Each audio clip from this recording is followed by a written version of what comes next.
AP cabinet సమావేశం ప్రారంభమైంది. 20కి పైగా అజెండా అంశాలపై చర్చిస్తున్నారు. 3 కొత్త జిల్లాలు, పలు రెవెన్యూ డివిజన్లు ఏర్పాటుకు మంత్రివర్గం ఆమోదం తెలపనుంది. అమరావతి క్వాంటమ్ కంప్యూటింగ్ సెంటర్ ప్రాంగణంలో 2 ఎకరాలు 103.96 కోట్లతో రీసెర్చ్ సెంటర్ ఏర్పాటుకు గ్రీన్ సిగ్నల్ ఇవ్వనుంది. అఖిల భారత సర్వీస్ అధికారుల భవనాలకు అదనపు సౌకర్యాల కల్పనకు 109 కోట్లు కేటాయించనుంది. ఇక శాఖమూరు గ్రామంలో 23 ఎకరాల్లో ఆయుష్ మంత్రిత్వ శాఖ ఆధ్వర్యంలో భవనాల నిర్మాణానికి ఆమోదముద్ర వేయనుంది. హోటళ్లు, కన్వెన్షన్ సెంటర్ ఏర్పాటుకు తుళ్లూరులో 6 ఎకరాల భూమి కేటాయించాలని తీర్మానం చేయనుంది. 8,400 క్యూసెక్కుల కెపాసిటీతో 444 కోట్లతో ఫ్లడ్ పంపింగ్ స్టేషన్ ఏర్పాటుకు ఆమోదం తెలపనుంది. ఎల్పీఎస్ జోన్ 8లో లేఅవుట్ల అభివృద్ధికి 1,358 కోట్లు కేటాయించనుంది.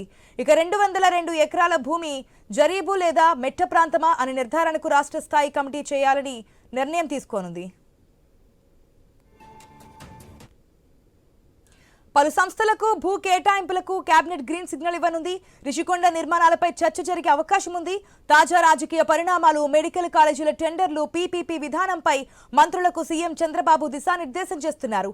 పార్టీ ప్రభుత్వం మధ్య గ్యాప్ పెరుగుతున్న నేపథ్యంలో 34 నియోజకవర్గాలపై ఇన్ఛార్జ్ మంత్రులతో కేబినెట్ భేటీ తర్వాత సీఎం చర్చిస్తారని తెలుస్తోంది. మొత్తంగా కేబినెట్ భేటీకి సంబంధించిన డీటెయిల్స్ మా ప్రతినిధి కాంతి ద్వారా తెలుసుకుందాం. కాంతి, ఈ రోజు ఏపీ సచివాలయంలో ఏపీ కేబినెట్ సమావేశం సీఎం చంద్రబాబు నాయుడు అధ్యక్షతన కాసేపటి క్రితం ప్రారంభమైంది.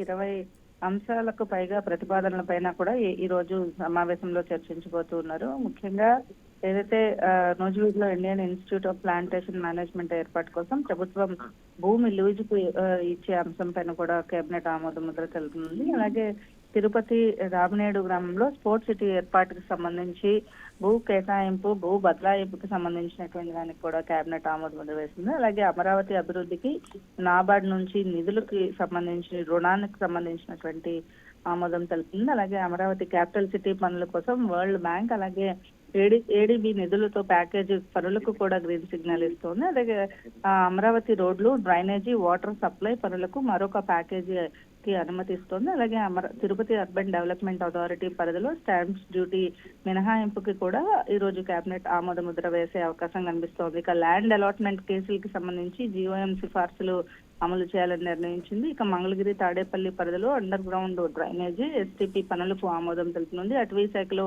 అసిస్టెంట్ కన్వీనర్ పోస్టుల భర్తీకి కూడా ఈ రోజు కేబినెట్ గ్రీన్ సిగ్నల్ ఇచ్చే అవకాశం కనిపిస్తోంది. ఎస్సీ లబ్ధిదారులపైన పెండింగ్ ఉన్నటువంటి వడ్డీ మాఫీకి కూడా కేబినెట్ ఆమోద ముద్ర వేసే అవకాశం కనిపిస్తోంది. ఇక విద్యుత్ రంగంలో ప్రీపెయిడ్ స్మార్ట్ మీటర్ల అమలుకు సూత్రప్రాయ ఆమోదం, అలాగే ఉద్యోగులకు డిఏ పెంపు అమలుకు కూడా ఆర్థిక శాఖ అనుమతి ఇవ్వబోతోంది. గ్రామ వార్డు సచివాలయ పేరు మార్పు పైన కూడా ఆర్డినెన్స్ తీసుకురావాలనుకుంటుంది ప్రభుత్వం. దీనికి సంబంధించి కూడా కేబినెట్ ఆమోద ముద్ర వేసే అవకాశం కనిపిస్తోంది. ఆశ. Right Kanthi, thanks for the update.